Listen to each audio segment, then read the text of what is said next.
वृद्ध भत्ता धनीलाई किन दिने, गरिबले मात्र पाउनुपर्छ? सामाजिक सञ्जालमा यस्ता आवाजहरू बारम्बार सुनिन्छन्। तर एकछिन सोच्नुहोस् त, वृद्ध भत्ता सहायता हो कि अधिकार?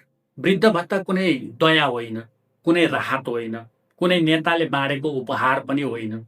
यो त नागरिकले आफ्नो जीवनभर गरेको योगदानको सम्मान हो। राज्य सञ्चालनका लागि आवश्यक स्रोत कहाँबाट आउँछ? हामीले तिरेको करबाट। त्यो कर गरिबले मात्र तिरेको हुँदैन। धनीले पनि आफूले किनेको सामान, प्रयोग गरेको सेवा र दैनिक उपभोग मार्फत प्रत्यक्ष वा अप्रत्यक्ष रूपमा कर तिरेकै हुन्छ। त्यसैले वृद्ध भत्ता पाउने अधिकारलाई धनी र गरिबको आधारमा छुट्याउन मिल्दैन। अर्को महत्त्वपूर्ण कुरा, मानिस वृद्ध भएपछि उसको नाममा सम्पत्ति छ भन्दैमा ऊ आर्थिक रूपमा स्वतन्त्र हुन्छ भन्ने कुनै ग्यारेन्टी छ? मैले धेरै यस्ता वृद्ध देखेको छु जसको परिवार धनी छ, सम्पत्ति प्रशस्त छ, तर आफ्नै गोजीमा खर्च गर्ने भने एक सुको हुँदैन।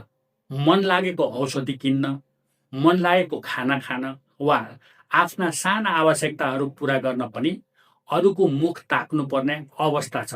यस्तो अवस्थामा सरकारले दिएको सामाजिक सुरक्षा भत्ता केवल पैसा होइन, त्यो उनीहरूको आत्मसम्मान हो, आत्मनिर्भरता हो र बुढेसकालको सहारा हो। बुढेसकालमा शरीर कमजोर हुन्छ, काम गर्ने क्षमता घट्छ, आम्दानीको स्रोत बन्द हुन्छ।